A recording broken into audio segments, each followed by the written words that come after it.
Yo, what's cracking? This your homeboy Ice Cube, and you tuned in to Everything Snowboarding and More podcast. You know what it is, baby. Hey everybody, it's Mike with the Mountain Weekly News. Welcome back to episode number 59 of the Everything Snowboarding, Outdoors, and More podcast. This week's podcast is being brought to you by Snow King Mountain Resort. Snow King Mountain Resort, located here in the heart of downtown Jackson, Wyoming, offers steep, deep skiing without the crowds. For more information, check out the King. This week's special guest is Eric Blem. Eric is the author of the new Craig Kelly book that is absolutely stunning. If you have not picked up this book yet, just pause right now, go find a copy, and then come back to this podcast.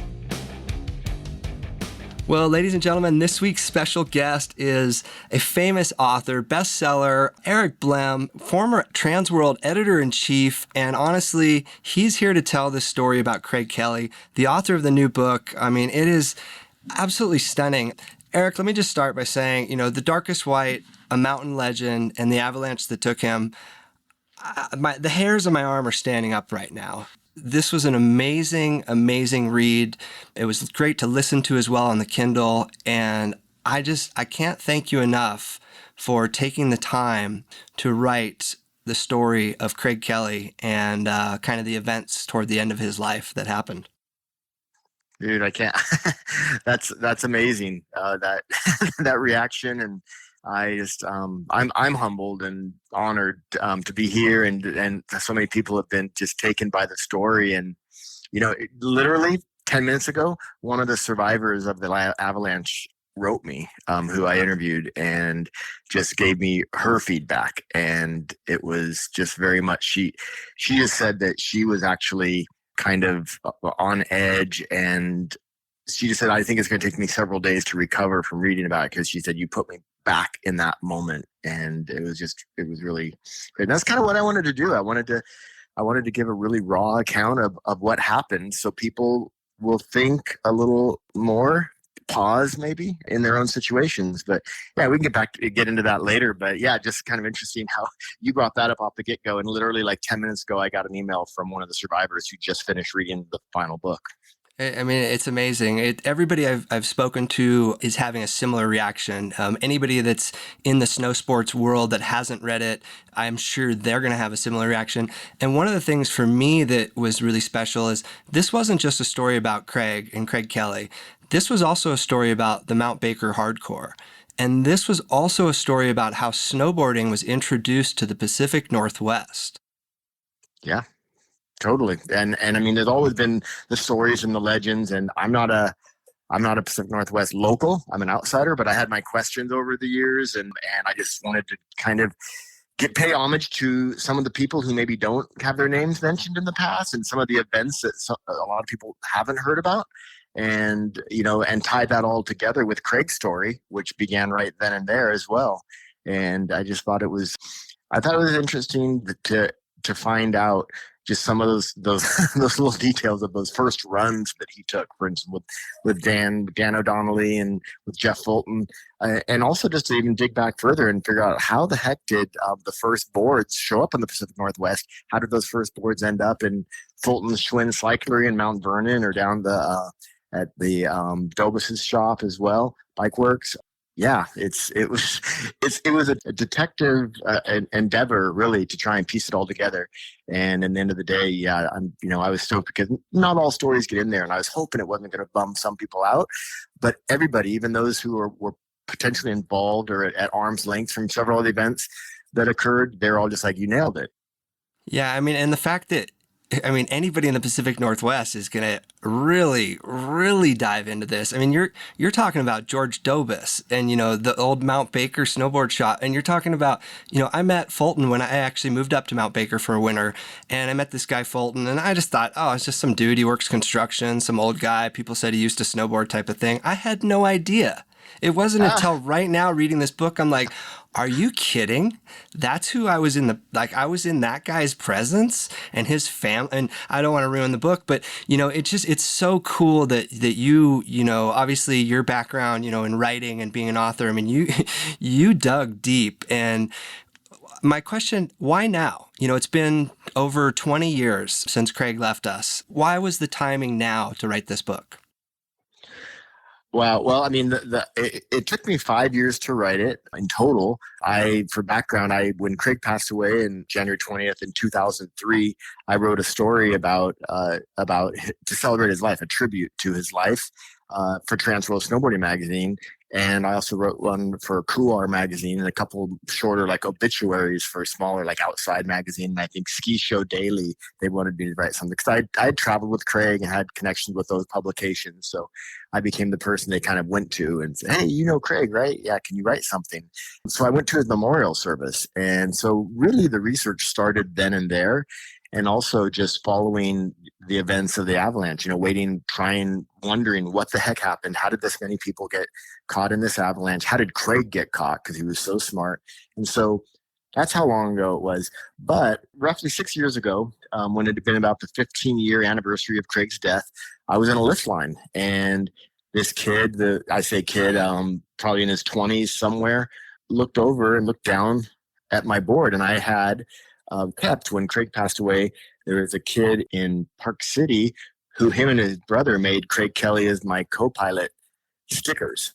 And they had, plastered them around and people did it to honor Craig. And I had kept several of those that I had ordered. And even recently someone sent me a few who had kept some. This kid looks over at my Craig Kelly as my co-pilot sticker on the nose of my board and just says, "Who's Craig Kelly?" And I just was floored. I really couldn't believe that anybody, a snowboarder especially a snowboarder who looked like a snowboarder who knew what they were doing. I mean, his board was chipped up. He rode it hard. This wasn't like a weekend warrior. He was a snowboarder and he did not know and had no idea who Craig Kelly was. And so I thought, this is, Craig is, I don't think he would ever be forgotten by the people who looked up to him as a hero and a god, really, in the early to mid 80s, into the 90s. But the current generation had no idea. So in a way, he was being forgotten, and one more generation, and that would be the case. And so I thought, this is the time to do it. Let's tell Craig's story. And in the process, I just wanted to tell a bit of the history of snowboarding, as well as, when I went home from that trip, I went to my storage unit and I looked into an old box that I had kept, and it just said Craig. I wrote the word Craig, underlined it with black, magic marker or whatever, Sharpie, and pulled it out. And I started looking through everything, and that's when honestly all the questions came back to me. Like, wow, I still never was really clear. I was never really okay with, the answers to what happened that day. There's got to be more to this story. And so that's when I contacted Gillian Kelly, Craig's sister, via Facebook, and who was, Craig's mentor in guiding towards the end of his life. And I just asked a few people who were close to him, and ultimately Craig's dad, Pat, and his brother Brian, and everybody was and Sabina, of course, and Olivia as well. Are you okay with this? And they were all just like, yeah. They got behind it and wanted me to go for it. I've had a similar experience where I have on the dash of my old Ford Bronco the Craig Kelly as my co-pilot sticker, and had a younger kind of up and coming professional snowboarder, sponsored rider get in the car, and he said, "Who's Craig Kelly?" And no way. And I said, "Really?" But I realized, I was like, "Oh, this has been, he wasn't alive when Craig Kelly was alive." And so It's really important, because even the stories of, the Marco Savaretti and, Stephen Koch is still alive, but a lot of these, like the big mountain guys that kind of pioneered this, they've long been forgotten.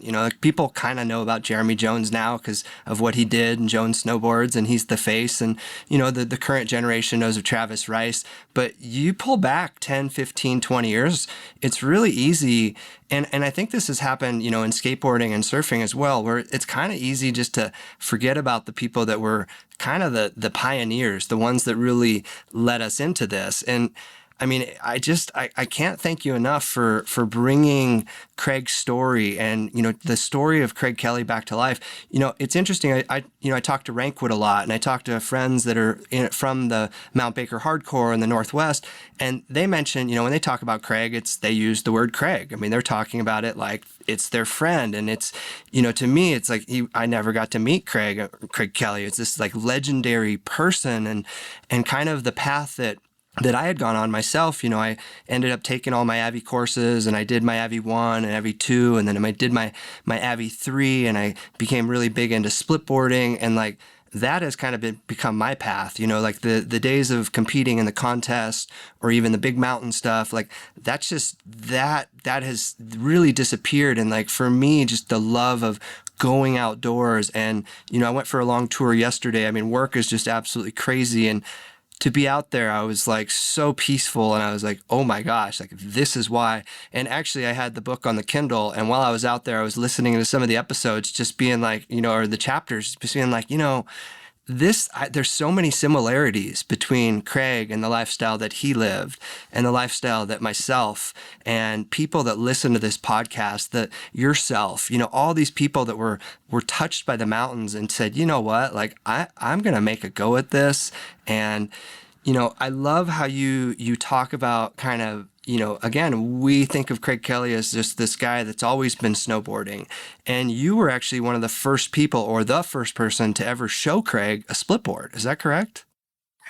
I am almost positive. Again, I don't, I couldn't ask him, and he's at that time. I mean, it was December 1995. I know the date and the year because that's when I took my level 1 course, and that's where he showed up and hung out for a few days at Island Lake Lodge. And I was doing this story. It was the Chameleon, but it's where I was going and infiltrating the ski areas that don't allow snowboarding on a splitboard. And I would ride up the lift as a skier. I'd buy a lift ticket, and then I would surreptitiously put the board together in the trees or somewhere above the most crowded runs at all the different areas that didn't allow snowboarding at the time. And then I would just ride down the center, and I'd keep doing it. And at the bottom, I would just ride in plain sight, turn it back into skis, get back in a lift line until I either got kicked off or tackled by the ski patrol. And so anyways, we talk about that later, but I had that board with me. It was called the Nitro Tour. I still have it, and it's a really heavy board. It was the first production, as far as I know, production split board. And I got it actually the year before, and I'd done those trips the winter before as well. This was December, so it was the winter of 95, 96. So I got it winter of 94, 95. And yeah, he just basically saw it leaned up against my bedroom when we were trading books, and he like checked it out. He's like, what in the hell is that thing?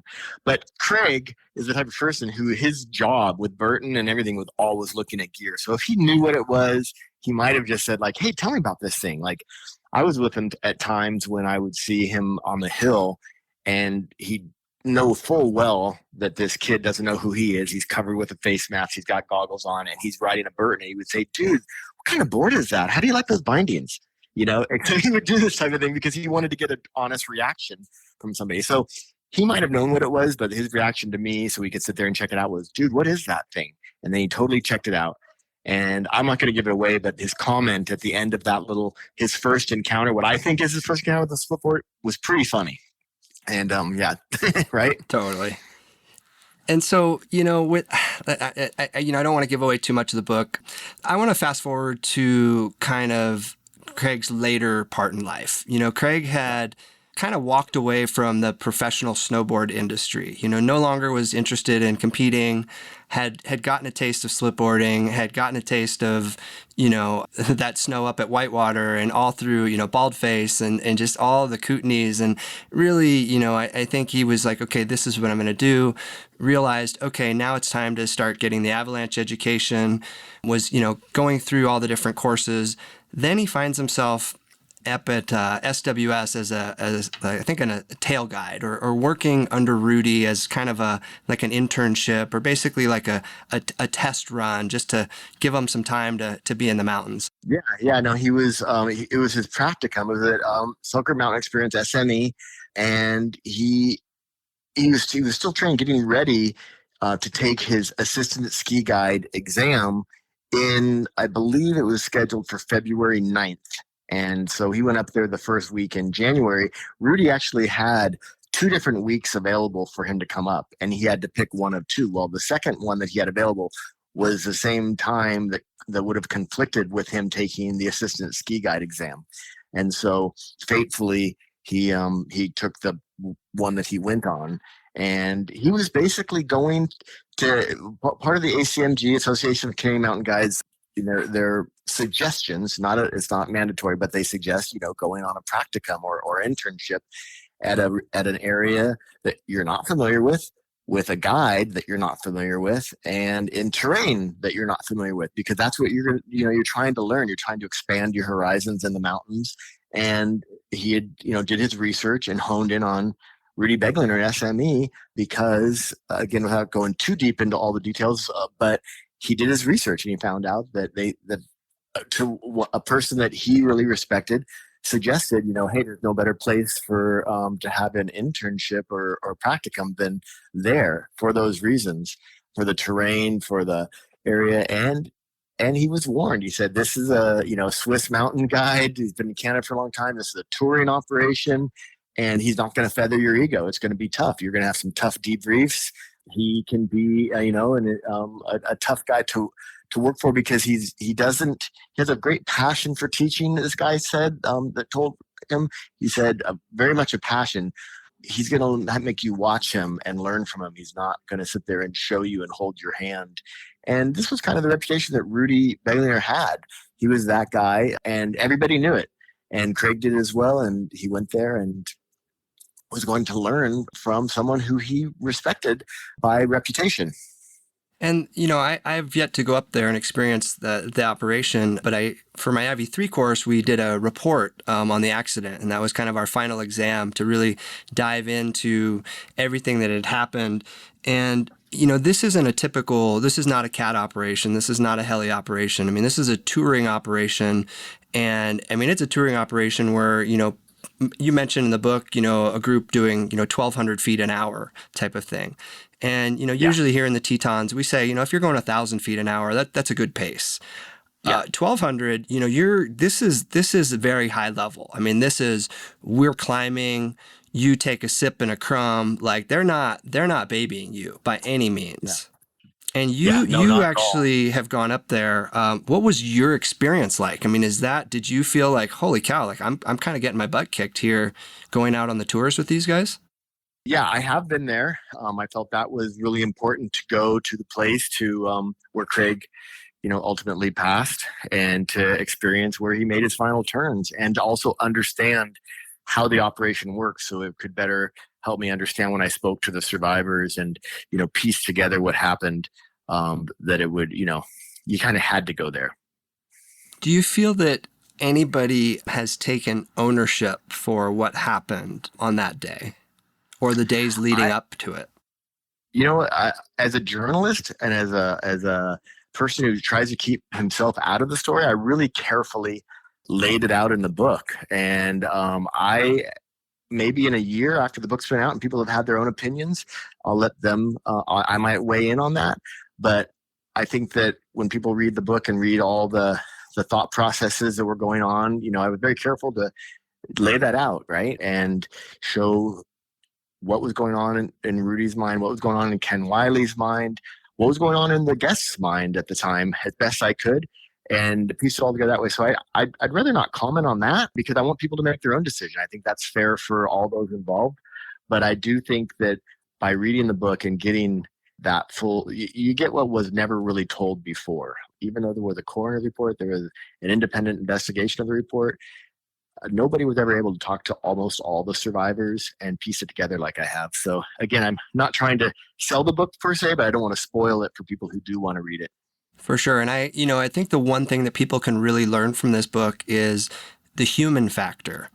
Now in Avalanche courses, I think in the past we taught, how to kind of stay out of, avalanches, or what to do if you get in an avalanche. Now it's like, what about the human factor? How about we figure out a way that we can have discussions before we even get into that kind of terrain, and for people to be willing to No, for sure. willing to Yeah. speak up. And I think that, as you know, that's one of the things in the book. And when I did the report, there were so many times where I was like, gosh, I wish somebody had just said something, or I wish somebody had just been a little bit more vocal.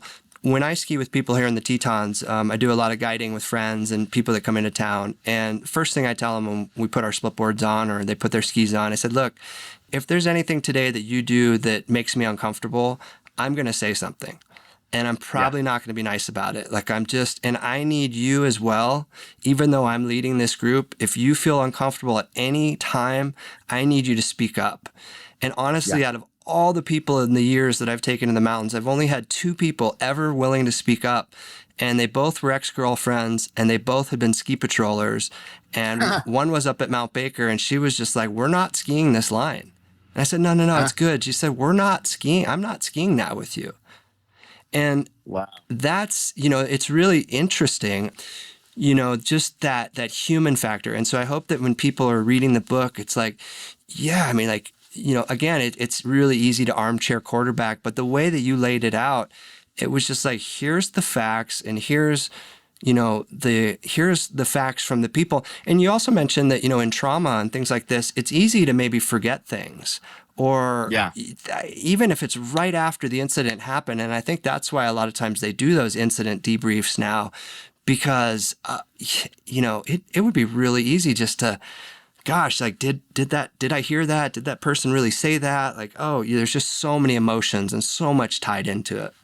Yeah, no, totally. And, I think that I tried to do as much as I could in a report in the book as I feel like, to honor Craig. He was so cerebral. He was an engineer's mentality. He would have deconstructed or re-engineered, reverse engineered this whole thing, I believe, had he heard about it. And when he was doing his studying, he would look at other accident reports. And I was told by Buffrey and Lee Usher, a couple of guides that he had worked with at Baldface and all around the world, actually. And they said that Craig always had empathy when he looked at it. And in the book, I think that you can't read the book and look at the 2 guides involved in this particular incident and not have some empathy for both of them. And that never happened before. I mean, there was zero empathy for Rudy Begliner in Ken Wiley's book, Buried. It was, granted it was a memoir, so it was his perspective. I just wanted to give a full empathetic look. So when people looked at it, and what I've heard so far is they say, wow, what makes it so hard, that human factor, is that you really can kind of relate to both of them. If you look at the situation, you could relate. I'm not going to say you agreed, but you can relate and you can understand a little bit better. And in my mind, that's really important, especially if you want to have some learning afterwards. There's a lot of anger in certain situations by certain people, and they'll never change their opinion of what happened. But I think the average person that I've spoken to thus far, including the survivors who were there, they just said, yeah, you did a good job of trying to just lay it out there as objectively as possible. And I hope that is something that comes from the book. And also for people who read it, that, there's always empathy. Craig always would say when he would look at these reports, like, well, I don't have a quote from him directly, but Buffrey told me that he would kind of, again, empathetically understand, like, he wouldn't just say, oh, why were those people there? Or what idiots were they? What were they doing there? Or why didn't they do this? He would look at it and say, gosh, I can kind of see how that could happen. Not in all cases, but, in certain situations. So I think that it's a good way to look at anything. You can always find fault in something in the past. You can always pick apart anything. God knows there's going to be people who pick apart this book. Once it's written, it's kind of like an avalanche. You can tear it apart if you want.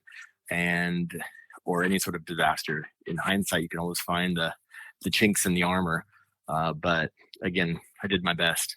I like that you didn't take sides as well, and kind of, just laid it out, and even though, you had a close relationship with Craig, I went into the book reading, like, I was ready to just, F Rudy. And then just reading it, I was like, oh, wow, I forgot that there's a human side to this. And yeah, there is. And to both Rudy and to Ken. And I just, again, tried to just lay it out there. And, it's tough. And because that you're going to, open up old wounds potentially, but I still think it's never too late to learn.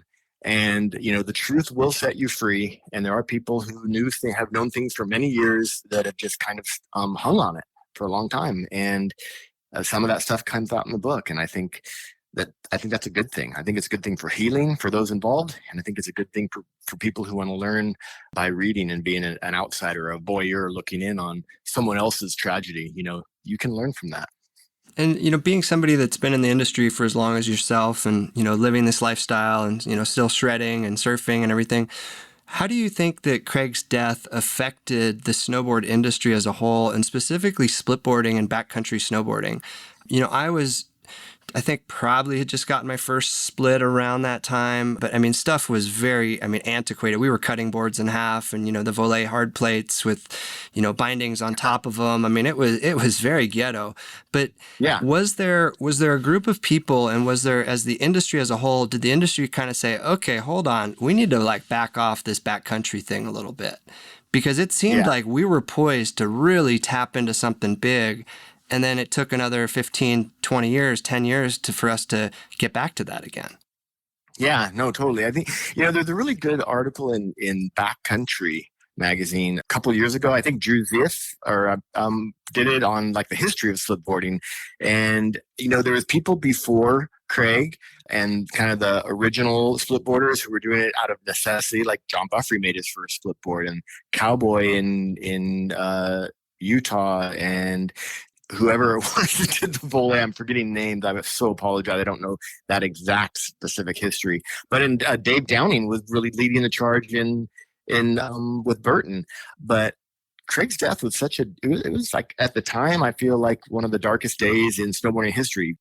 So many people had looked up to him at younger ages as, in the first wave of snowboarders. So people looked up to him. And if he got into something, they generally, it made them look up. I'm gonna pay attention to what Craig's doing. And I think Craig, because of that stature, had what it took that could have taken splitboarding into that next zone right then and there. And it would have kept going because that was his passion at the time. He thought it was the Swiss Army knife of free riding to help you places that maybe even a snowmobile won't get to, obviously not a helicopter, but he would also, he was also at that place in life where he was into enjoying nature, not only just for riding down, but also the experience going up and getting out and on the approach and everything else. So anyways, I don't know if that really quite answers your question, but I think if I look back at and I really feel like snowboard or splitboarding and splitboard guiding would have progressed a lot faster had this not occurred and had Craig been there. And so many people have said, gosh, Craig would have been such a great guide by looking at all of his, personality traits and what he was doing on the splitboard. That was really a tragedy, and that all the people who could have been guided by him, because he was at that place in his life as a new father where he was into sharing things, where for many, many years, as you learn in the book, he admits, I was selfish. It was all about me and getting powder. So if you compound all that together, where he was, what he wanted to do as a guide, and with the sword, especially with his engineering mindset. And then, so to date, there's only been a handful of splitboarders that have gone down the path that Craig was trying to do. Is that correct? There's quite a few, actually, believe it or not. There is a ACMG. There's not as many in the ACMG as the CSGA, the Canadian Ski Guide Association, more mechanized. But no, there's been, there are dozens for sure. There are dozens. Okay. Yeah, there are dozens. And if you look at, again, the CSGA, possibly more so there. I don't have exact numbers as far as that goes, but there definitely are those. And Craig, they set up a scholarship fund for people endeavoring to become guides or, avalanche forecasters, professionals, anybody on a snowboard who was going to go down that path and needed help financially. There's a foundation that was set up by Savina at her bequest, who actually, Jake Burton, Carpenter, actually was one who said, people are going to want to do something. They're going to want to donate. People say in lieu of flowers, send this. I said, that's how people are able to grieve as well. They're going to want to help somehow. What should we do? And that's when they created that. Wow. This is just absolutely incredible, Eric. You've obviously, you're writing this from the heart. You researched it. As you just mentioned, Craig would have been such a great guide, for not only being the teacher, but also the joker.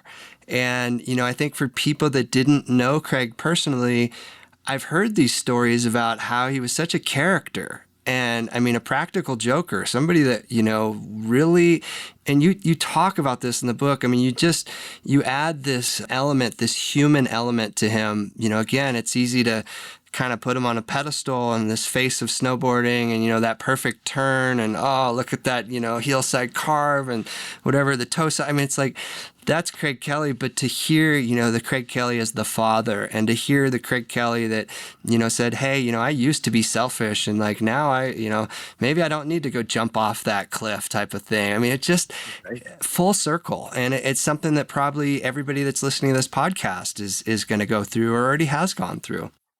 Yeah, no, totally. I never, how old are you, by the way? 43.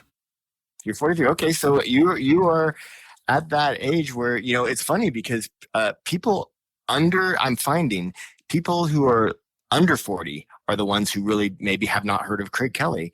And unless they have a parent or whatever, it's kind of like, I think in war stories, for instance, like if you're a family member who served in the military or whatever, you're going to know who Audie Murphy was from the World War II era, but other people might not know who he is. And same thing for people who are not involved or they don't have parents who are maybe involved in that first wave after, 40 years old or so right now, tend to know who Craig was, and those younger, they just don't. And it's just interesting how that line is kind of drawn. Unless, you're in a place where maybe the Pacific Northwest where you really are in Craig Kelly country, so to speak. Anyway, I just diverted there from your question and your comment. But yeah, it's cool. And I really did want to try and find some areas that newness that people maybe didn't know about Craig. And yeah, so that's where some of those things came from. Really just my desire to find bits and pieces that people can't find online about Craig. There are some amazing, great, funny stories like the prankster that you can learn about online if you look up Craig. But I tried to focus on some things that maybe you can't find, and especially the latter part of his life and that whole period of time when he was learning to become a guide. And of course, reconstructing, or I should say deconstructing, reverse engineering the Avalanche. Those are the things that really aren't readily available, even for the hardcore Craig Kelly fan. It wasn't there. So I wanted to make sure I gave plenty of pages to that. Yeah, no, there's so much that I learned about it. I mean, I didn't even know that, the awards that they used to give out were called the Tranny Awards. And I thought that was so great. Like, I hope Rankwit's listening. Rankwit was going to call in. I don't know where he's at, but it's like that. This is great. I mean, you wrote it, like your background from Transworld and your background as a snowboarder. Like I was like, wow, the slang and the words that are in here. I'm like, this guy really knows what he's talking about. It sounded like I was sitting there just talking to you and having a conversation as I was reading the book and as I was listening to it. And it's just, I mean, everybody that's listening to this podcast, do yourself a favor, go out and get the book, get the Kindle, however you want to digest it. Eric, where's the easiest way, or how do you recommend for people to not only get the book, but then to kind of follow along with you and maybe look at some of the other books that you've written over the years? Yeah, for sure. Well, I mean, ericblem.com that's a mission control for me.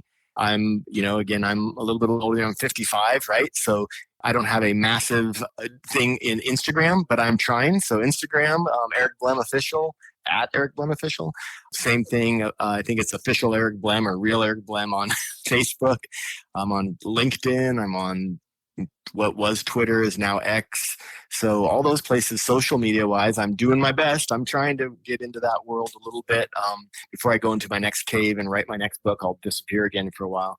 As far as a book, it's available everywhere books are sold. And I always like to just make this pitch, since my first book, which was called The Last Season in 2006, which was about a backcountry ranger who went missing in Sequoia Kings Canyon National Park. At that time, there were so many. I had the list of all the independent bookstores, and I went back and reviewed that list and talked to my publisher. I want to send letters to these bookstores and tell them about the Darkest White, and I came to find out that there's only about not even a third of them remaining. So a lot of the independent bookstores have disappeared, and so I would just say if everybody, it's easy to shop on Amazon and online, but just spread it around a little. If you have a bookstore in your town that you like to walk the aisles, and if they have a coffee house, go in there and grab a coffee or a tea and walk the aisles and look at nice books, support them. Get it wherever. Audible is available for those who want to listen to it, and it's a totally different experience, and I'm really happy with that version. And the electronic books for you guys are into the tablets and reading it on a screen. It's pretty much, you can't not find it. So anywhere is great for me. And yeah, I just I'm really stoked that it's gotten this kind of a reaction and got amazing. Actually, just today, the Wall Street Journal did an amazing review. It had a great review in the New York Times, which is really tough to get. And Outside Magazine and all of the snowboarding publications have written something about it or are planning to. So yeah, I just am thrilled with the feedback so far. And really, at the end of the day, my goal was to make sure that at the end of 2024, at least every snowboarder on the planet has heard of Craig Kelly. And hopefully everybody in the world, it's not a book just for snowboarders. It's a book for skiers. It's a book for anybody. I mean, Tony Hawk wrote on the back that it's a book for anybody interested in, the story of an unlikely hero. And that was Craig Kelly. He was a latchkey kid of divorced parents from little Mount Vernon, Washington. And he ended up getting catapulted around the world multiple times and helped to, found a sport and become that sport's ambassador and champion, and ultimately left all that fame and fortune to return to the roots of why he did it in the first place. And that was just to go out and free ride for one reason. It made him feel good. Man, it's such a touching story, and I hope that those Craig Kelly as my co-pilot stickers start making a second run. It seems like now would kind of be a good time for those kids to print off a couple thousand and start passing those off. And if not, I'm gonna go online and see if I can't find some, because I'm like, Oh, you can find him. You'll find the kid's name if you look up Craig Kelly as my co-pilot. He has a website. And you see his name, and it's on there, and you'll learn the whole story. I hope he makes them as well.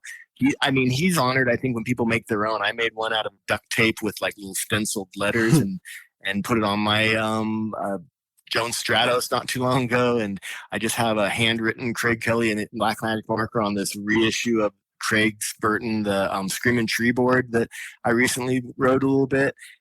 I try and just put a little something like that on all of them, and it's a pretty cool thing. And I hope that people I'm just like, when people say Craig Kelly, I want people to know.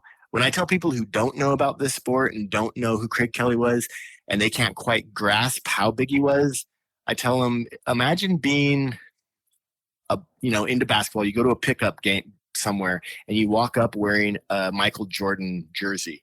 And some kid, 20-year-old kid, looks over at you and says, "Hey, who's Michael Jordan?" I mean, I know that's a much bigger world, and the world of basketball and the world in general. But in our world, that's how big Craig was. He was that huge. And I hope other people, learn about him and his legacy and are inspired by the way he lived his life. Well, Eric, I can't thank you enough for coming on the podcast. You sound like somebody I'd love to make some turns with. So if you're ever out in the Jackson area, next time you come out this way, definitely hit me up. And I'd love to do some touring around the backcountry and go find some powder. And for everyone else out there, I hope you can definitely get a copy of this book or the Audible and go out there, the next time you're touring and just maybe make a turn for Craig or just kind of think about Craig Kelly. Yesterday I did that and all of a sudden I had this like eagle soaring above me, like, Rah! I was like, holy cow. I was like, it's that palatable? Like, really? Like, so it's... and that stokes me out. I would love to make some turns with you. This book tour launch, I've been traveling around and I don't know what's going on, but I have had powder days or some of the best days in all the there, some places we're having a pretty tough winter. And then I've shown up on this tour and all of a sudden, it's, 22 inches. I've skied Vail and Beaver Creek and it had not snowed in quite a while. And I got 12 inches overnight and just got back from Fernie in BC. And, it had been dumping for several days and we got some great side country powder and lots of powder on the edges. It's been just awesome all the way around. And I think that's in the spirit of Craig Kelly.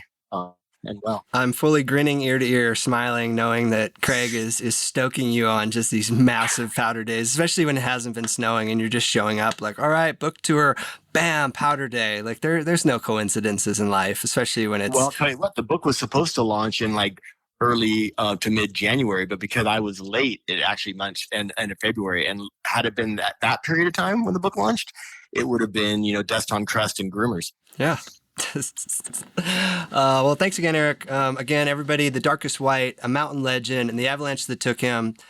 Very, very good read. It's emotional. I ended up reading it in, I think, 2 sittings and then re-listened to it on the Kindle, the podcast, and just was like, oh my God. I mean, it's something I'm going to be proud to have on my bookshelf and make sure that everybody that I know that's a snowboarder and especially all the new kids, the new people to town, it's like, here you go. You've got your Temper, your Avalanche handbook. You've got all these, your mountain guide books, like, add this one to your collection because it truly, it's a history of snowboarding. It's a history of the backcountry. And then for anybody that starts to get into avalanche education, that snow science component and the way that you talked about it toward the end, I mean, it's just brilliant. So Eric, I really appreciate it. Rad. No, thanks for having me. And I can't wait to make some turns someday. And thanks everybody who's listening. Long live Craig Kelly. Craig Kelly, rest in peace. Right on. Thanks again, Eric. Talk to you soon. All right. Bye.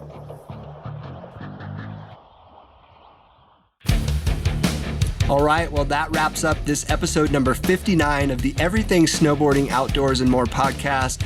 That was such a rad interview with Eric. I hope that you listened to this entire thing. Be sure to pass this podcast on to the people that you know and love in the snow sports world, and make sure that they get a copy of Darkest White, A Mountain Legend, and The Avalanche That Took Him. If you're interested in Craig Kelly, if you're interested in the Mount Baker hardcore, and really the history of how snowboarding was introduced to the Pacific Northwest. Wow. This episode is sponsored by Snow King Mountain Resort. Snow King Mountain Resort, located here in the heart of downtown Jackson, Wyoming. Once again, if you're interested in the steep and deep, sick of the crowds, be sure to check out the King.